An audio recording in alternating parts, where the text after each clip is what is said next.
From the top rope to your collection, this collecting the 1, 2, 3 presented by Cardboard Dugout.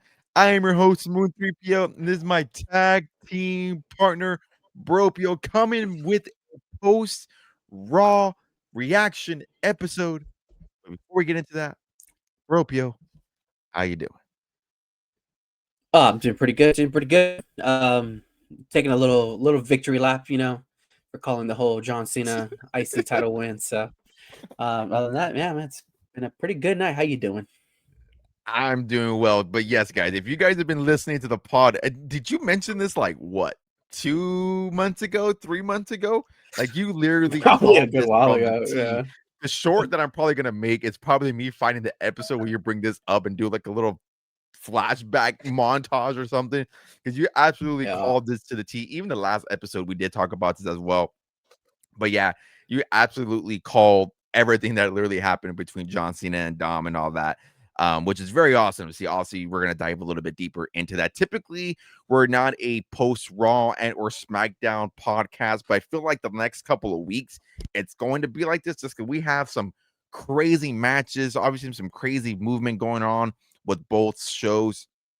So I think the next couple of weeks here, we're probably going to get a little bit more reactionary to both SmackDown and or Raw, and then obviously get a mix in with PLE, that being Survivor Series. So yeah, a lot has happened. So, but before we get into Monday Night Raw, we are going to quickly do a quick little rundown of Friday Night SmackDown.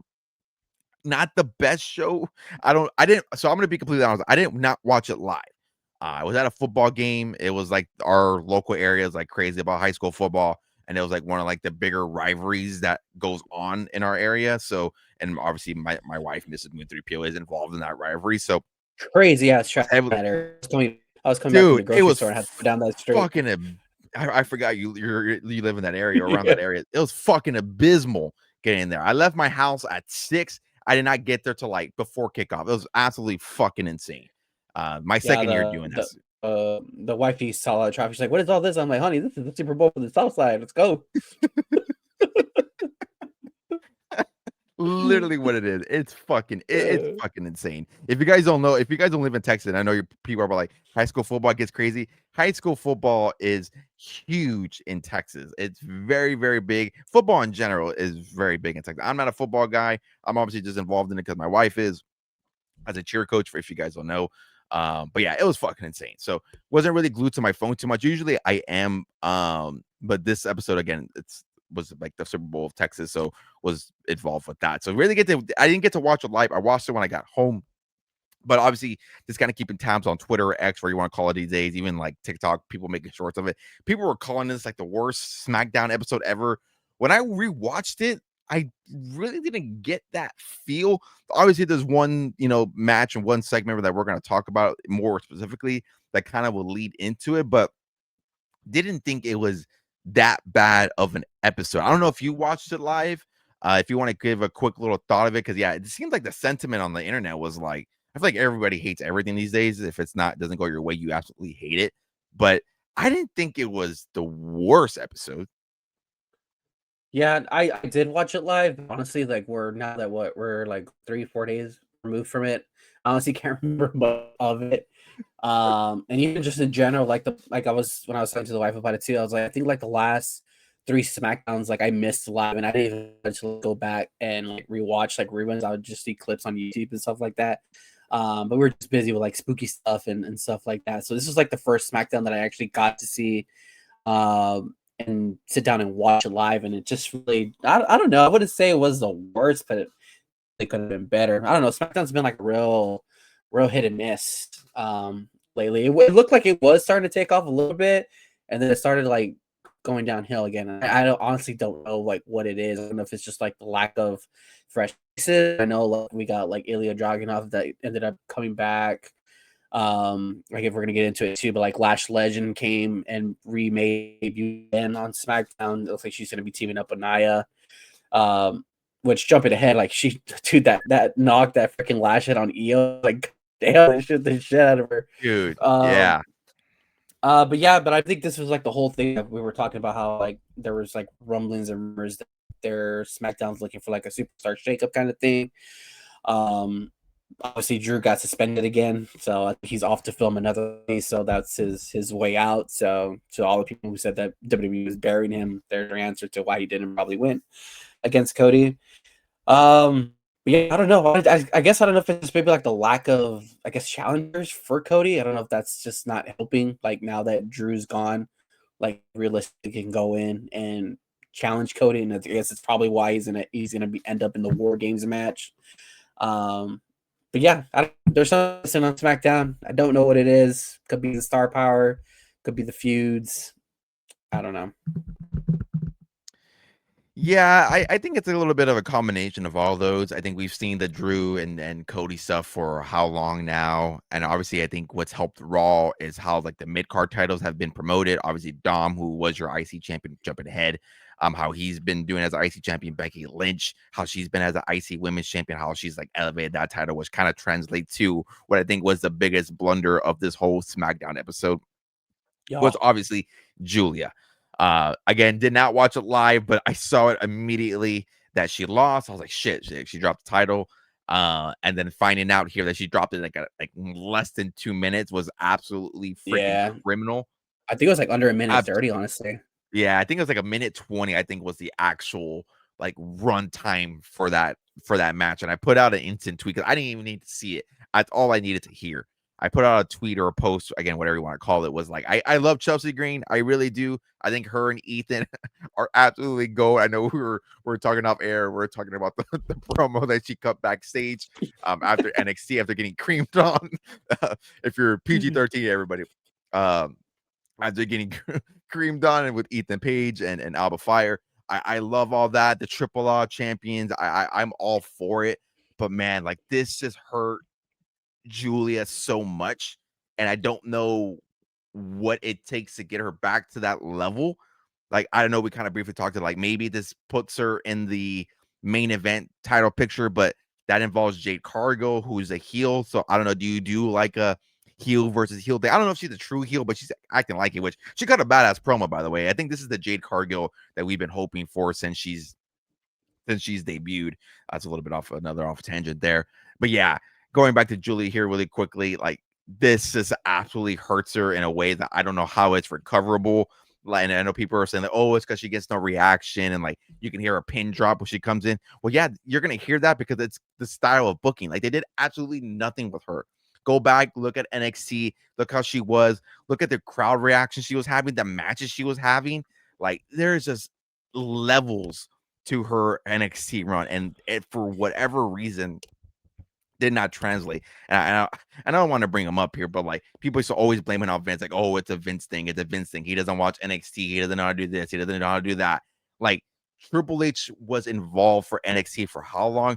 Your best friend is involved with running NXT down there. You don't think that he can like call up Sean and be like, hey, like, what did you do with Julia? Or think like you don't think like Triple H has his pulse on NXT? Maybe he doesn't as much as he did before. I'm pretty sure there has to be some sort of touch that he has down there.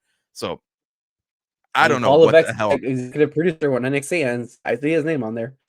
Yeah, as I'm saying, yeah, he's involved in there somehow, in some sort of way. So, like the fact that it just did not translate to the main roster, I don't know what fault that is. I know also people are kind of going towards, oh, because she didn't learn English and Vicker did. That doesn't really matter. Look at Io. I mean, Io has perfect English as well. Look at Asuka; they're fine on the main roster. So I don't want to hear that as an excuse as far as why Julia just did that. So and again, kind of goes back to what we talked about. It doesn't help when you're getting fed Selena Vega 2 or 3 times. We're getting fed Michin 2 or 3 times. B-Fab, she didn't have a run, but like there's not credible names to build up that title. And I think it kind of just goes back to like, look what Becky's doing. Like she built up Lyra. She's built up Maxine Dupree. She had a fine little feud with Nikki Bella. Like she's done things with that title. And it's just, I don't know. I don't know where the disconnect came with Julia. It's a little bit upsetting in my opinion because again, I was a big Julia fan, still am. But yeah, that was my little my mini Julia rant. I don't know if there's anything that you want to add on to that, but yeah, I just don't know where she goes from here. If it's the main title, maybe it's a quick little cut back to the getting a 2-time women's champ. Who knows? But yeah, overall in the end, just very, very disappointing how that run how it went and how it ended. Yeah, I think I mean you pretty much hit hit the nail on the coffin on pretty much everything. Like I think this totally just falls on the booking side. Like I don't understand how they couldn't find ways to like build her strong. But I guess like I said, I think when it comes to like the mid card level for SmackDown, like compared to Raw's, like it's just like it completely the levels are just completely different. I don't know. That's just me, and it's kind of hard. Like there really was nobody else to serve to Giulia to kind of like build on Becky, like the way Becky has like for like Lyra and Max Dupree and stuff like that. Yeah, the SmackDown roster like definitely needs like another big time baby face. Besides Tiffany, I don't know if Tiffany's really hurt, so I don't really know what's going on with that. But like you can tell SmackDown really feeling the effect of like losing Bianca, and you can even go as far as Naomi. Ever since Naomi, I know she was a heel, but like when she was as a baby face down there, like and she transitioned to Raw, like you could tell that it's missing like a level, like so I don't know if maybe that's where you plug in your Rook, Zarias, stuff like that. Because I think that's what SmackDown's really missing. And if you want to go that route, like you can run back like Giulia and Soul on the main roster, or even with Zarya. I'm sure I don't know where Bianca's at. I can never really get like even her run with like where her injuries at. Apparently it was like a finger thing. I don't know. I don't know where she's at, but yeah, like I think I mentioned before, they definitely need like a draft style to get like to re-ramp that SmackDown women's roster. And maybe now that, I mean, we're jumping ahead, but now that the tag team titles are off Charlotte and Alexa, they're plugging in like two essentially baby faces there. So maybe you can run in Alexa versus Giulia.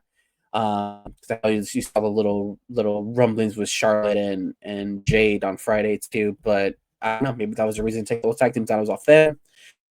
Because I think they're SmackDown superstars, if I'm not mistaken. I forget now that when the tag team titles they jump back and forth, so it throws me off. But yeah, I don't know. They definitely need something. I never really liked the pairing with Kiana James too. That just seemed so random. Didn't really seem to mesh well. Ever since that whole started, it's kind of just like, all right, where are we going with this? And it obviously hasn't paid off. So I think they really need to redo that too, because that just wasn't working. But I don't know. Let's see where to go from here. I saw rumblings too on the internet saying that they took the title off her because they wanted to push her in the main title picture. I don't know how you're going to do that with Jade now holding the title heel, like you mentioned. So I don't know if that, again, that's going to maybe building up with Charlotte or Alexa, something like that. Maybe Bianca, I don't know. But all in all, a failure. That U.S. title is cursed. We get rid of it. Just get rid of it. Yeah, I saw that same rumor. I was like, I don't know how you lose a title in a minute 20 and want fans to believe like she's main event caliber. And it was like, bittersweet because I am a fan of Chelsea Green too, and I love like she's hilarious. Like I love the work she does. So it was kind of like those bittersweet. Like yeah, like I'm glad that if she was gonna lose the title, I went to Chelsea. But at the expense of like Giulia in a minute 20. And I feel like you could have done better. And I guess people are also clamoring like, oh, like she lost. She didn't lose clean. It was a whole like foolishness got involved. So that helps too. But I don't know. Looking good. Yeah, I was like, I don't know how you have Giulia be like a main event caliber like threat to Jade, and or if it's a Charlotte, whoever it is, and you lose in a minute 20. I don't care how you lose, if it's clean or not clean. If you lose in a minute 20 in a championship match, it to me just hurts her stock 100%. Like I think she needs to get maybe like a couple of squash matches. I always throw her name in there, and I feel bad because I think she's a great talent. Like maybe a Michin, a beef like give me like a beat up backstage segment or something, and like have it maybe mean something. I don't know. She needs to just betray Kiana James, just like beat the shit out of her. That's what she really needs to do, and just go her own way. Yeah, that would be I would see that, like kind of like, hey, like we're like a team for your service and you didn't provide me shit. So I can see that too. Like you're paying me to do these services or offering services to Tiffany as well, and you couldn't even like do it for me. So yeah, I could see it too. That would be pretty nice to see. And I know we kind of briefly mentioned here the debut of the SmackDown Lash Legend. That was fun to see. Took me by surprise. I didn't think they were going to call her up that fast, just because she took a loss at NXT to Kendall Gray, which shout out Kendall Gray. And then that same week got the call up. Wasn't the first name on my list, but I'm glad it's her. I know there's a lot of fandom of her on Twitter as well. I know some people were kind of clamoring like she lost like Kendall Gray and all that. So people were kind of upset about that on the Twitter on the internet. Again, if somebody loses, whatever, or somebody's always upset about something. Kind of like what Triple H said. There's a lot of criticism and controversy over everything these days. But yeah, she wasn't the first on my list. But again, I like the pairing with Nia Jax. I am a fan of it. I think they both, in a weird, I don't want to say in a weird way, but do kind of mesh well, like two kind of like mean bullies, kind of bigger threats on the roster. So I like it a lot. I think it's a fun little pairing. Maybe, do the Alexa Charlotte Flair without the titles, elevate that tag team, and then find a way to maybe get them. I think that's I know I've been very, very critical on the women's tag team side when we started the podcast. So like the fact that we have like a real tag team champion, that being the Kabuki Warriors are now your tag team champions. Again, jumping ahead. But this is the tag team that I can actually buy. And yeah, she's like, they've, in the brief moments they've had her, like they promote her as like a threat. The shot that she did, like she's like a little bit more aggressive as well. So she was I'm all strangling the hell out of Alexa Bliss on Friday. Yeah, strangled the hell out of her. Even today on Monday Night Raw, again, jumping ahead, like had some hard hitting shots, a little bit more believable than Nia. Like I don't know what the fuck Nia was doing in there today, but yeah, I think I'm a fan of Nia was struggling with a possible word. a couple of things. Yeah. My screen went black. I was like, what the fuck happened? Yeah. I was like, oh, I think I know what happened.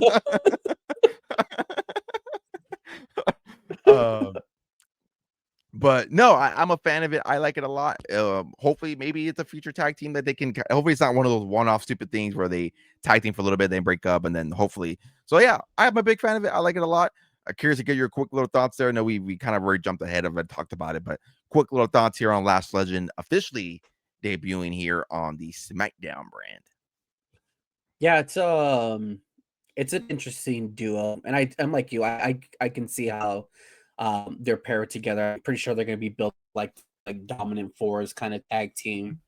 Yeah, I mean, I'm for it. Like I said, I was just talking. I mean, it's another heel on SmackDown, but I mean, they're in dire need of some new talent.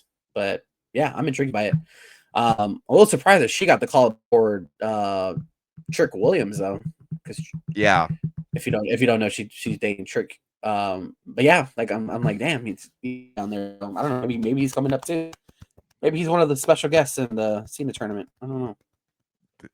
That would be cool to see. I think he has one more match this Tuesday in a last man standing against Ricky Saints. Oh yeah, against Ricky Saints. Yeah. I would think that's it.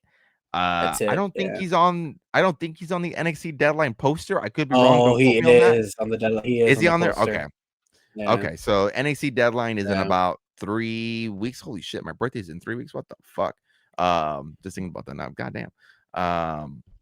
So he is on the NXT Deadline poster. So that would make it, that's December 6th. So I would think maybe he's maybe like a 2026 call. I don't think you're calling him up at the end of the year or 2025 call up. So I think probably start off fresh with 2026 here and kind of just get the main roster going with that. And again, maybe he is one of those surprise entrants there for the John Cena Final Tour tournament, which we do have 2 upcoming matches here this Friday. Hopefully this episode is out Tuesday afternoon, if not Wednesday morning. But we do got 2 matches planned for this Friday. That being LA Knight versus a mystery opponent. And then we got Miz versus Jey Uso. These mystery opponents are interesting because I don't know where they're going. Cause it seems like they're promoting the NXT talent.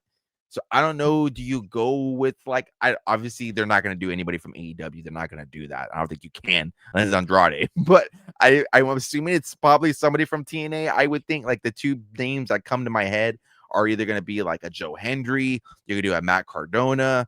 Like those are the guys like off the top of my head. It maybe want to get a little bit more crazier, like a Leon Slater. If you really want to get crazy, Nick Nemeth, if you really want to go that route. So I mean, you can get a little bit crazy with the TNA roster. I know people are kind of shitting on it, but I mean, you can have a little fun with it. Again, it could be an NXT guy. I think it depends on the opponent too, because like one of them is LA Knight's opponents, right? LA Knight's having a mystery opponent. Yeah, he's a mystery opponent. Don't see. Well, I don't know. Yeah, I guess supposed no. to be LA Knight is in the fucking He's in catering The right now, internet, supposedly, according to the internet will be an uproar if fucking LA Knight loses to a mystery opponent from like TNA. So, if I don't see him losing to whoever the opponent is. So I was thinking like Matt Cardona, honestly, like for him. And then who the other person is? What, Solo? Honestly, I could see Solo losing to like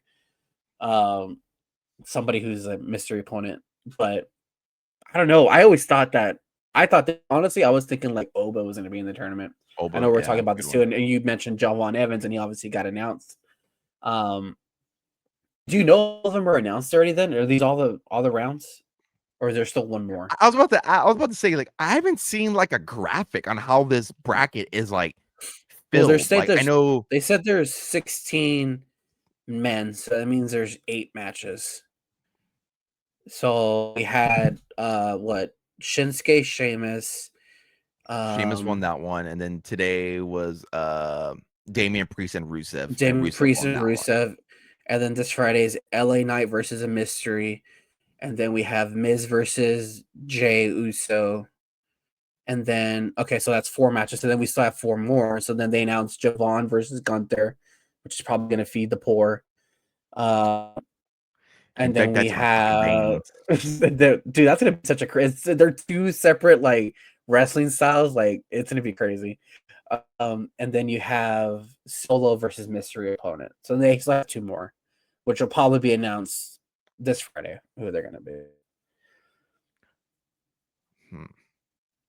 So As I they was could saying, have another mystery it seems opponent. like they've announced the NXT talent, so that's why I'm like unless they get like, and if you get crazy, so I mean, if I were to put my name or put some names out there, I would think Matt Cardona is going to be one of them, I and think for then sure I he feel has to like be in it's there.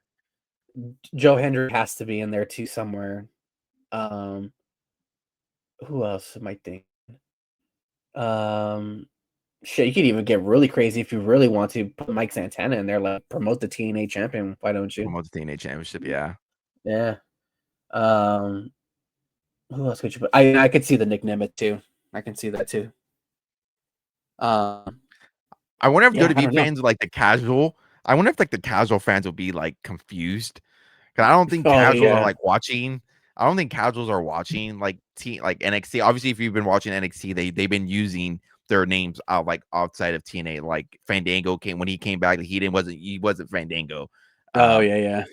Zack Ryder, he's Matt Cardona when he did his little one off at NXT. I wonder if like the casual be confused, like that's not Matt Cardona, that's I know him as Zack Ryder, or like that's not That's Nick Dammer, fucking that's Dolph Ziggler. woo woo Woo. woo. You Give him know at it. least give him the theme song at least. At least give him the theme song at least. If we're I gonna gotta do hear Matt that. Cardona. I gotta hear that They did it banger with one more Dango. They time. did it with Dango. They Yeah, did they it with did. Dango. Yeah. So I've been marking out for that show. Like, oh fuck, they did the do do do do do do do do do do. Man, what a time. What a time. I even But heard a rumor. I don't know his contract status, but people were even saying that Jericho might be a mystery opponent. he's a free agent. Oh, it expired already? Yeah. I forgot about Jericho. Fuck, I forgot about Jericho. Oh. Mm. That'd be I interesting. forgot about Jericho. I forgot about Jericho. I don't see I don't know if him. it's a terrif I don't know if it's a terrifier thing with me. I've grown to appreciate Jericho more. I don't know what it is the last couple of months. Uh, you stupid idiot. Like I was never like a big, like crazy like Jericho fan. Like I liked him, don't get me wrong. And I've always appreciated the work, the list. When he came back in 08, I remember marking out as a little kid, the code breaker, all that stuff. Like that was cool. But Oh yeah, man, I I don't know. remember that as a kid, trying to figure out who the fuck that was. For the life of me cannot figure it out. And back in the day, like there wasn't the internet the way it is now. Like I think it was like what 2000 was it 06 when he first came back? The very first time I he think it came back. was Did I think like, earlier. oh no. Was it that early? I don't know why I feel like it was earlier. I think 06 is when he Maybe. left. No, wasn't 06 when he left? Because that's when John Cena got drafted to Raw. And I think that's when he left shortly after that. Well, no, because when that he Jericho was the one who introduced him as the number 1 pick. Remember? He's our number 1 Yeah, and pick. then wasn't that feud his feud right away for Cena? And I remember him like dumping him in a dumpster with Eric Bischoff.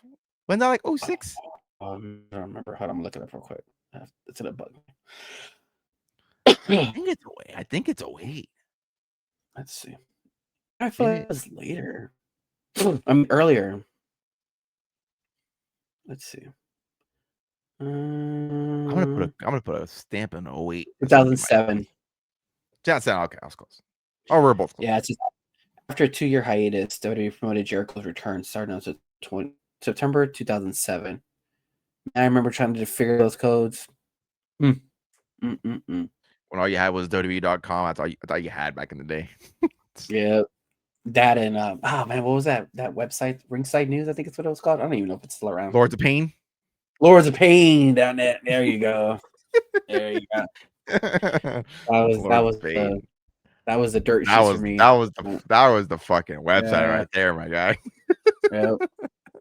If it wasn't there, it wasn't true. true. If you know, you know. People were like, probably like, what the hell are you talking about? Lords of Pain is where it was at, ladies and gentlemen. But yeah, it's gonna be interesting to see. Again, Fridays are actually going to be a tune in. I think it's probably going to be a sit down, must watch episode. Again, that mystery opponent is very intriguing. I do like the Miz and Jey Uso. Quick little prediction here: Miz, Jey Uso. Who you got? Miz. Same. Yeah. Same. I feel like there's so many. Maybe going off a tangent now. Maybe not a tangent, but like there's so many interesting components with this tournament that are like so exciting. Like you got the Miz, and now that this IC title, again, jumping ahead, this IC title is involved. Like we have someone like the Miz who's won this championship like I don't know how many times and has like brought that title back to its prestige when it wasn't prestigious. We got Sheamus on the other side of the bracket who has never won the IC title. Again, again, this is all contingent if Cena holds it to Saturday Night's Main Event. Like we got Sheamus who's never won it. We have Rusev, who wasn't involved with the IC title, but had the US title during their feud. Like, hey, you took this from me, now I'm gonna take it from you. Like, there's so many interesting components with this tournament, and it's like it's very, very exciting. I'm very, very excited for it. So, yeah, I do got the Miz on it as well. I think the internet will be in a fucking uproar if somehow Jey Uso wins this. I don't understand it, but they will. If Jey Uso wins this match, the internet is gonna be in a fucking uproar. It may have to be like a fucking. It's gonna be absolutely insane. So good luck with that, Twitter. If you're a fan of Twitter and you're on there and you're watching that match. But yeah, that was our SmackDown little quick thoughts here. Again, very fine episode. Again, I watched it back. It was okay. It wasn't the worst. Wasn't the best. It was all right.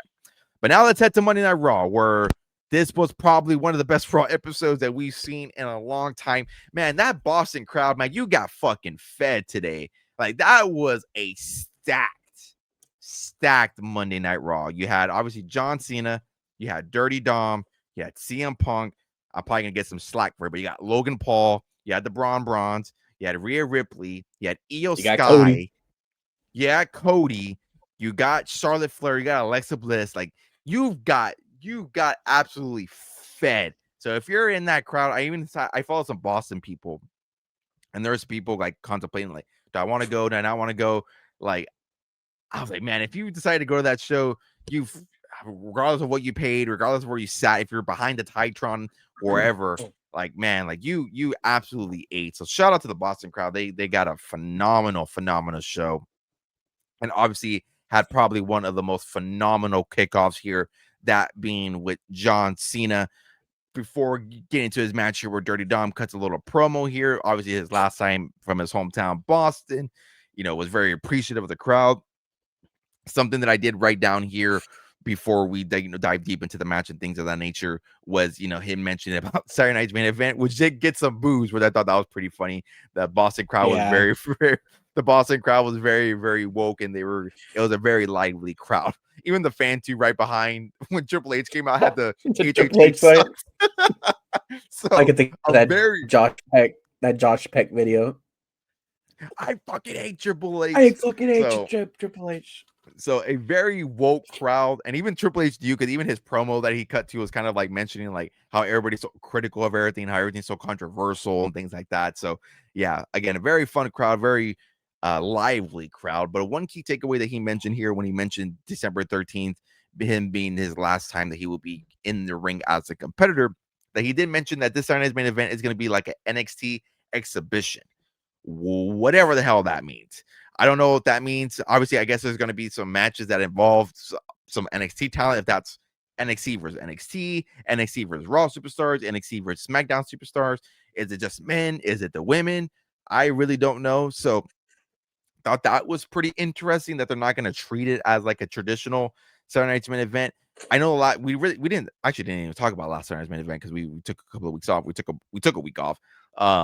But the last Saturday Night's Main event here, kind of moving away from the actual being on ABC and just being strictly on Peacock, was a lot better. Less commercials, more wrestling, which is what we like. So I know, again, we're critical of it being on Saturday Night's Main event. His last match being there, again, could they have done better? Absolutely. Could they have done a dedicated John Cena PLE? Of course they can.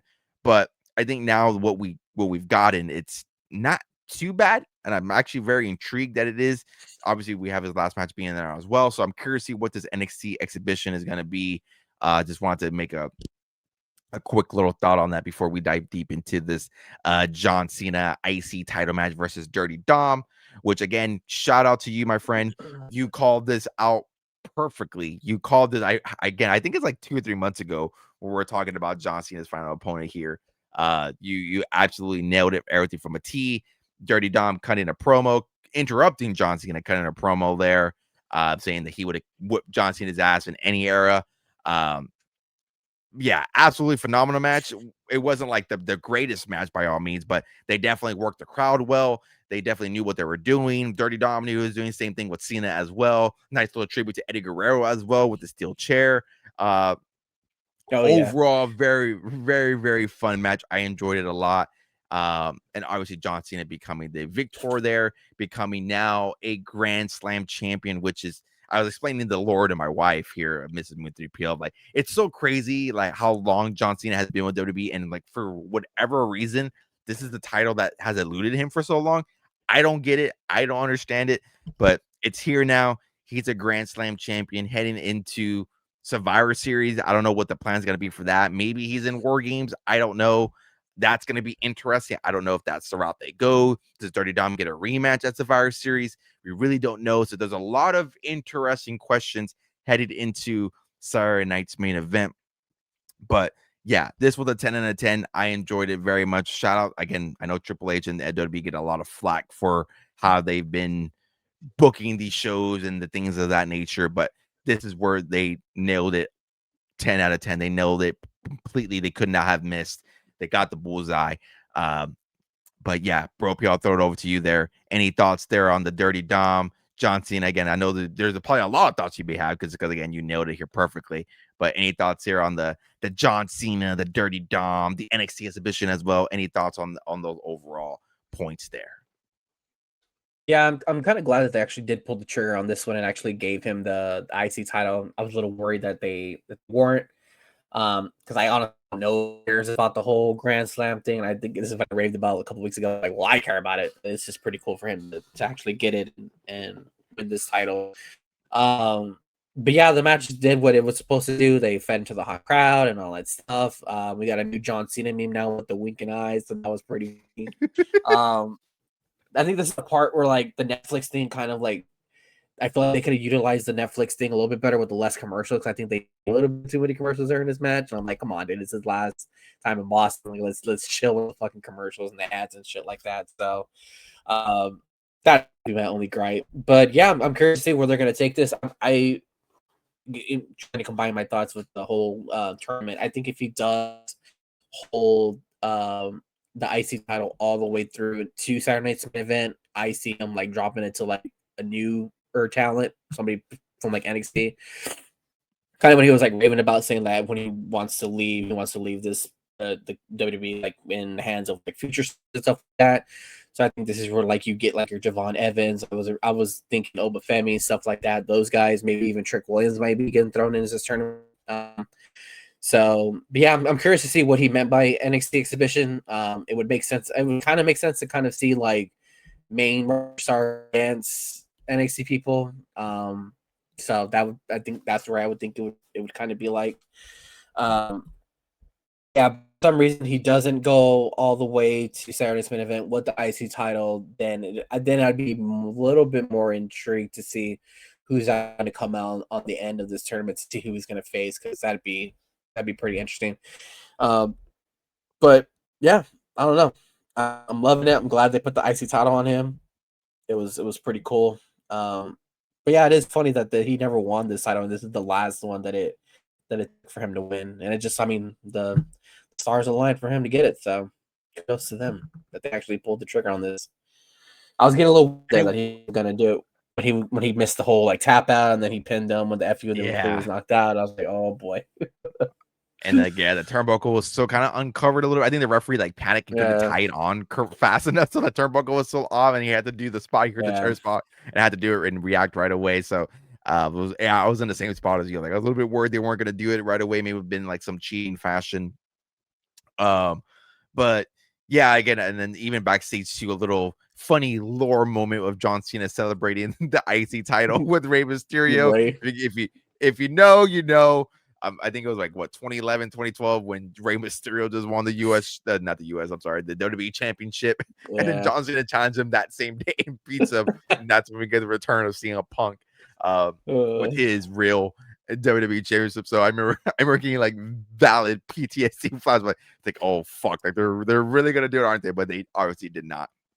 But yeah, it's very, very exciting now. I know, again, the tournament is very, very exciting. I enjoyed even the two matches that we had today, Rusev and versus Damian Priest, and then obviously Sheamus versus Shinsuke Nakamura.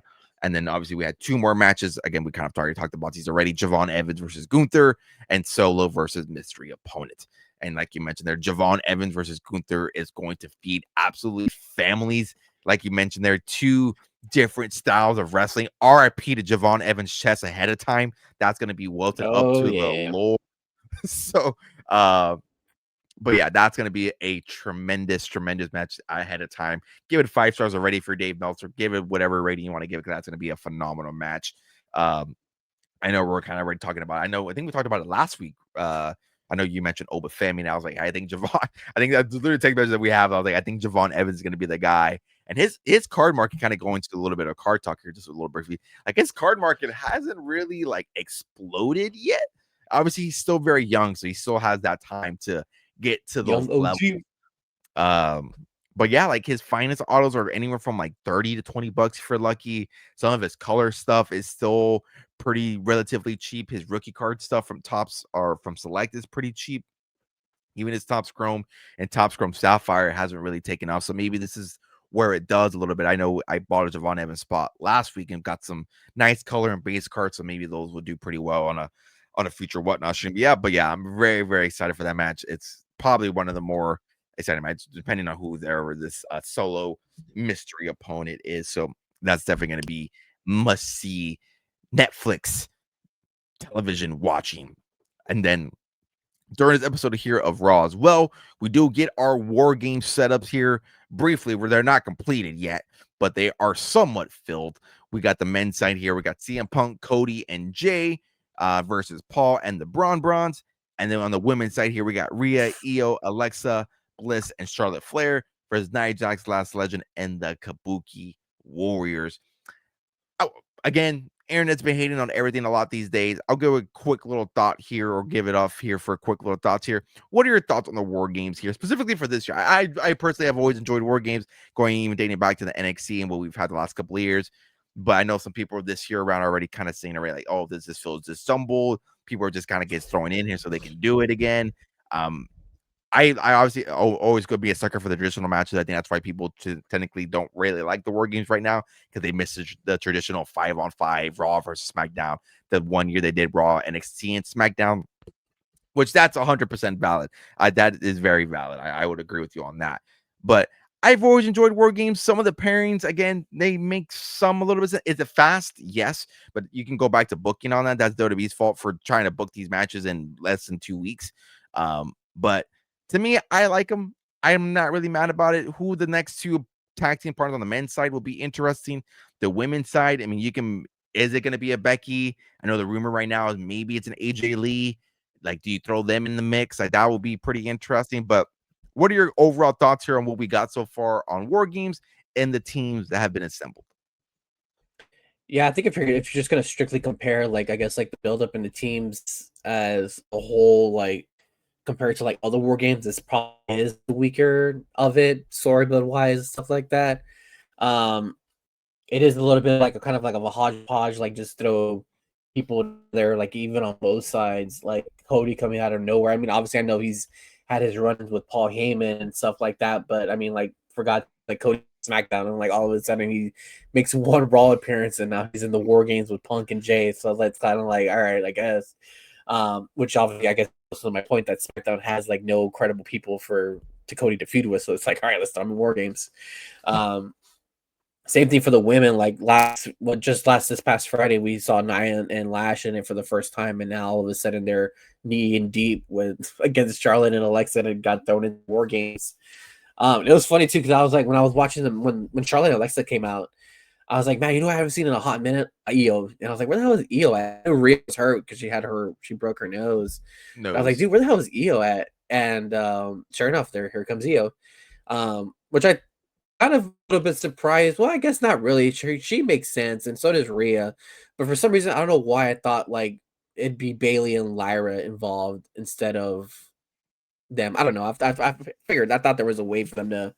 I think that's what it was. I think when the Kabukers and Lash and I were beating up on them, I was like, oh, here comes probably Bailey and Lyra, and then it was Io, and I was like, oh, I was like, here's Io, and then all of a sudden, I was like, all right, here comes Bailey and Lyra. I was like, here comes Rhea. So, yeah, it seems like if they're gonna do the traditional five, they are missing one, and I guess you can plug in Becky on that side because they kind of had that run that stare down between Becky and Asuka. What was it last week when they did that? Yeah, I think it Yeah, I was. think it was last week. Yeah. And then obviously you can slide in AJ for obviously because she was been feuding with Becky. So I mean that alone is pretty good. Just that the Nia and the Lash Legend throw in is kind of throwing me off a little bit. But I really don't know who else you could have thrown in there, honestly. Like, I mean, I guess if you're throwing, I guess on the women's side, obviously, since you had a beefing with a little bit of beefing with Charlotte. Um, but I don't know. I mean, I think I said this a while back too. Like, I'm kind of over war games. I think it's kind of just, or even not just war games, but like match themed pay per views. I just kind of just been like over it, like Money in the Bank stuff like that. I think it just needs to get back to like you have to feel like these matches have to like mean something, or it has to like you can't just like have this one pay per view and it's like, oh, again, let's see who's gonna be in War Games. Kind of has to be like one of those things where like it culminates to, like one big event, and it's like, all right, let's do War Games here. Kind of like the way they did with Hell in a Cell now, how like Hell in a Cell used to be her view, all it's used for like big matches and stuff like that. Like last Hell in a Cell, I think was Cody and I mean not Cody, Drew and Punk, and look how that was. Yeah. So I think it needs to go. So I think if they were to do War Games again like that, that'd be good. I think they need to go back to traditional style Survivor Series matches. And I guess maybe I don't know, maybe every other year you can do War Games. I don't know. I'm pretty sure there's a way they can figure it out. Uh, but yeah, I think if I had to pick what I'm a little bit excited about, I think I'd probably go with the women's. The women's matches always, for some reason, tend to do a lot better. And I think that one has a little bit more story bit as compared to like just whatever's going on in the division. So yeah, I don't know. That's where I'm at right now. Yeah, I know with the women's one, we can always count on an EO Sky trash can spot. So I think those are Trash can always like the spot. best. Yeah. Those are always the best ones that we can count on, and at least in the women's war game side. Yeah, the men ones here.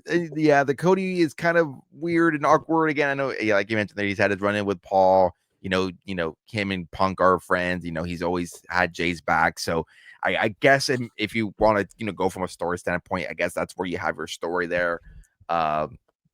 Logan Paul kind of selling it here a little bit more this week as far as of like why he's with them, as far as like he took one tsunami. I was like, oh, that's it. That's all I needed for me to convince myself that I need to be with the bronze there. If it's a long-term relationship thing or not, who the hell knows? That's gonna be interesting to watch. I know it was funny where I had Raw on the big screen TV today. Usually I watch it either on my computer or my iPad for the VPN stuff, but I had it on the big screen for the John Cena and for Mrs. Moon to be able to watch it. And she saw Logan Paul talk. She's like, this guy's still around. So it's always funny when he pops in every now and then for He's back. bigger POV. Yeah. For some of the bigger POVs there. But yeah, gonna be curious to see where they go. Who like if they do the traditional 5-on-5, which I'm pretty sure they are, like who are those two finals going to be? Like their final tag team partners? Like, is it a Roman Reigns? Like, do you go that route? That's kind of weird in a I sense. mean, if Obviously, the story's there on the other opposite side, but like from the men's side, on his partner, like yes, you got your cousin Jay, but then you got Punk, who that's a turmoil relationship. Then you also got Cody Rhodes, but that's another turmoil relationship there. Do you do John Cena? That doesn't really make any sense. Obviously, he's had his run in with Logan Paul, but like, I feel like do you one do? has to be, well, one has to be Jimmy. In a sense, I think. What do you think? I don't know. Oh yeah, I don't know who Jimmy. the other one would be. Well, see, I that would also have made heard more rumors that sense.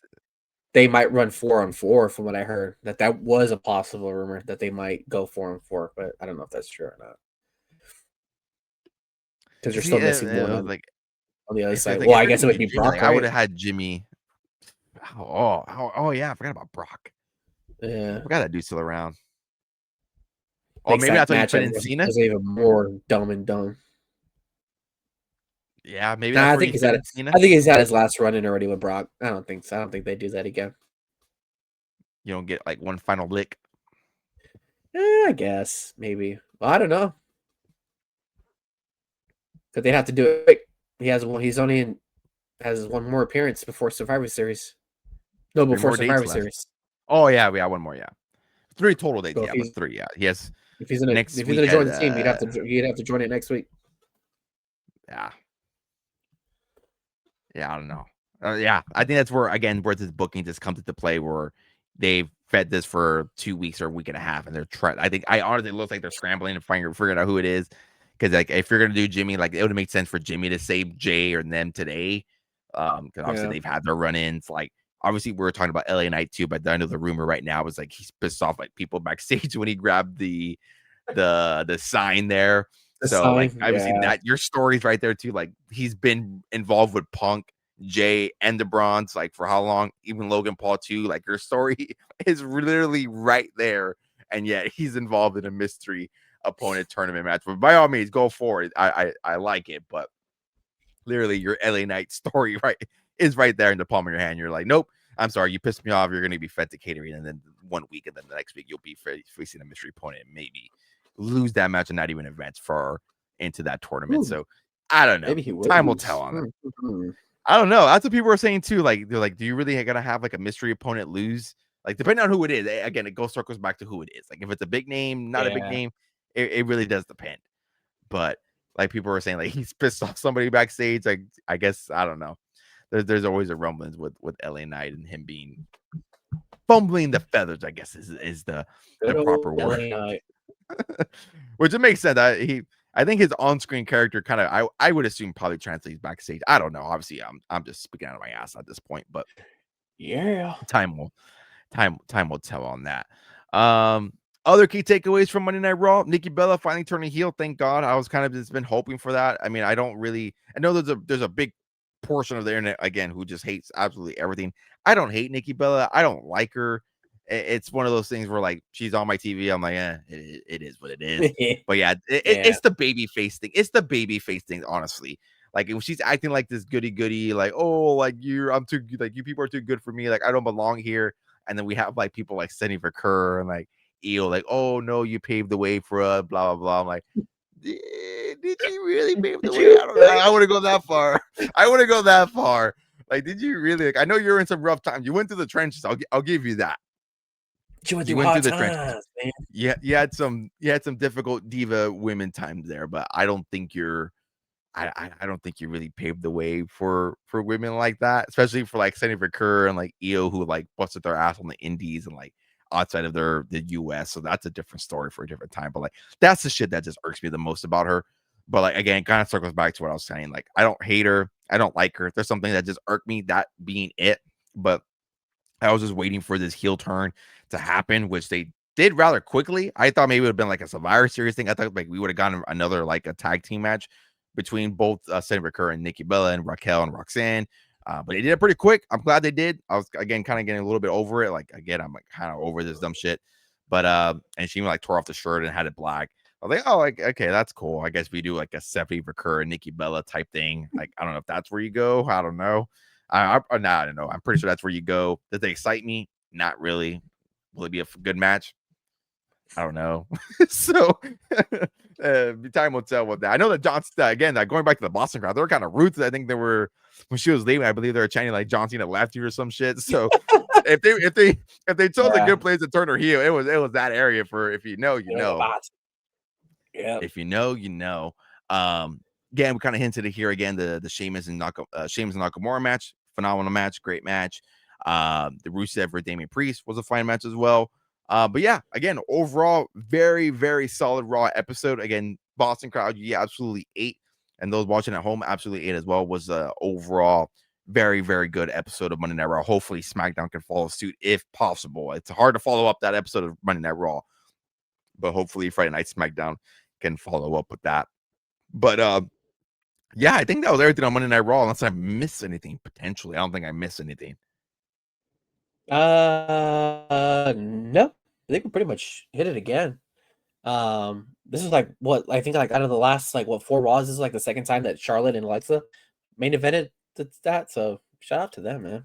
Yeah, back to back weeks. Yeah, they had a really good run with those titles, man. Yeah, they did. Hopefully they can put some momentum, and I think that was been the biggest slack those titles is like they'll put them on somebody and then they'll wander off and then like they don't do nothing with them and they kind of lose value and then they put them on somebody else, they get it, they work it back up. So yeah, I think this was like their 6th defense, 6 or 7 title defense. I'm like, damn, it's a lot of defenses for when we're used to getting like 2 like in 4 months and stuff like that. So yeah, I enjoyed their, even the wife was telling me, she's like, I really enjoyed them together. Like I said, Charlotte, I was like, yeah, it actually worked out like really well. And I did. Actually like it some. But I mean, yeah, I mean to put the title on the Kabuki Warriors, can't go with that. So that's a well-established tag team. So yeah, that's what I said too. I was again telling the same thing with the to Mrs. Muthi. Like, I like the parent a lot. They surprised me a lot. I first was kind of like on the fence with it, but it did really work. I think like the big sister, little sister relationship really worked with them too. That's what, yeah. So I think that is what like really sold me on it. And like you mentioned, they tried to not try, but they did elevate those titles. That's what I'm looking for here as much as possible. Like you mentioned, there's people win it, random ass teams win it, random people win it. They gonna go away. They don't defend it. They're doing this stand third, or maybe like no disrespect to Liv Morgan, Raquel, but like Liv was being involved like the main title picture, like vice versa. But yeah, no, I was a really big fan of it. I think maybe this is get Alexa, potentially to the Wyatt 6. Like, is that door finally going to open? Does Charlotte then go off to the main title picture with Jade? Like, there's a lot of moving pieces that you can do with it. So yeah, it is very, very exciting. Again, hell of a run for them too. And yeah, back-to-back main event. I didn't think about that before you brought it up here. But yeah, back-to-back main events. So yeah, shout out to them. Shout out to Alexa Bliss. Shout out to Charlotte Flair on that. Shout them the fuck out. As far as of hobby talk, nothing too crazy as far as of now. Again, nothing really confirmed. Had some crazy sales, but nothing really too crazy. Obviously, we're still in the mix of Tom's finest. Nothing again as far as crazy as far as that. You guys know I confirm facts, not rumors. So we will wait till we get any Tom's confirmation here on that. So nothing as far as of hobby talk. Hopefully, we get that in the next couple of weeks here. But yeah, that is our episode of Collected the 1, 2, 3. Appreciate you guys tuning in and following and everywhere that you are listening. Before I wrap everything up here on my end, Bropio, any final thoughts here for the good old listeners of Collecting the 1, 2, 3? Yeah, no, I don't got much. I think other than the next time we probably do the pod will probably be will that be Survivor Series predictions already? Yeah, it is the 20. I know we got 2 weeks, right? It's the 28th. Oh, 2 weeks. Okay. So we still have some time. But I think probably next pod we could probably do our top 5 Survivor Series tombs. So I hope you've been watching. But other than that, yeah, I don't got much. Don't got nothing. Yeah, we're talking about off pod here. I started doing my binge watching Survivor Series, and I didn't realize back in the day, like these were freaking matches that they had like on every card. Like there was more than one. Like wasn't just one. Like the way I grew up with it, like Raw versus SmackDown. Like there were literally every match had a 5-on-5 traditional teams. I like literally had to watch and glue myself to my iPad here. It's like what the hell? Like who is on these teams? What the hell is going on? But no, it's making. Yeah, I think it was like that. I think that was the first 4 years. I think it was like that.